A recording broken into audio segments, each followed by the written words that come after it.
Hey everybody, welcome to the second and last part of my first impressions with the R6 Mark II.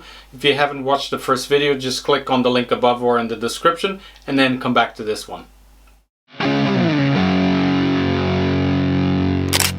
So on the second match that I did with the R6 Mark II, it was a Gaelic football match, so slower than a hurling match.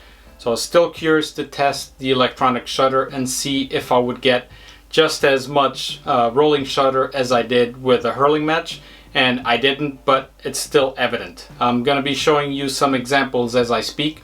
So in this example right here, you can see that the ball has just been kicked and you can see that it's slightly oval, so it's not very circular, not as pronounced the warping as with hurling. So as you saw in the first video, you can see a lot more warping than here, but you can still see it.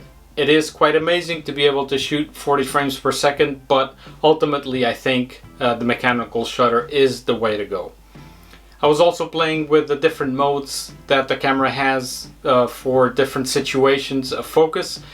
To be honest, I didn't notice that much of a difference, but I think I need more practice, more matches to be able to fine-tune those and see which one adapts better to me. I'm pretty sure that for different sports, different modes will be more indicated, just like the description in each one of them. And I still haven't found which one is the best one for hurling or for Gaelic football, but then again, I haven't done that many matches. Overall though, I'm very, very pleased with the performance of the camera. One thing I also noticed that I think I forgot to mention on the first video is that when it's sleeping, so to speak, so when you don't touch it for a while, to wake it up again, it's just a tiny bit slower than a DSLR, but I think that's normal. But it got my attention, like I wasn't used to it taking just a little bit longer to wake up.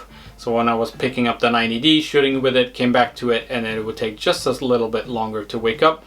But I'll get used to it, it's not a big deal. I just noticed that it's a fraction of a second slower than a DSLR is. In a future video, I'm going to show you what buttons I assign to what functions, so you can really personalize this camera, which is something I really appreciate. But there is one particular function that they don't allow you to assign a button to, which is switching from electronic shutter to mechanical or vice versa. I don't know why. You have like, I don't know if it's 20 or there's so many different functions you can assign buttons to, which is really cool. But that one in particular, it's not possible. So what I did in that case is create a separate menu, so a personalized menu where I assign the functions that I use the most, so I can access them all in one go instead of going to different menus. So I'll talk about that in the other video. But yeah, so far so good, really enjoying the camera, and I can't wait to share more experiences with you guys. And that's it for today. If you like this video, don't forget, hit that thumbs up, subscribe to the channel if you aren't already. Until next time, take it easy guys, stay safe.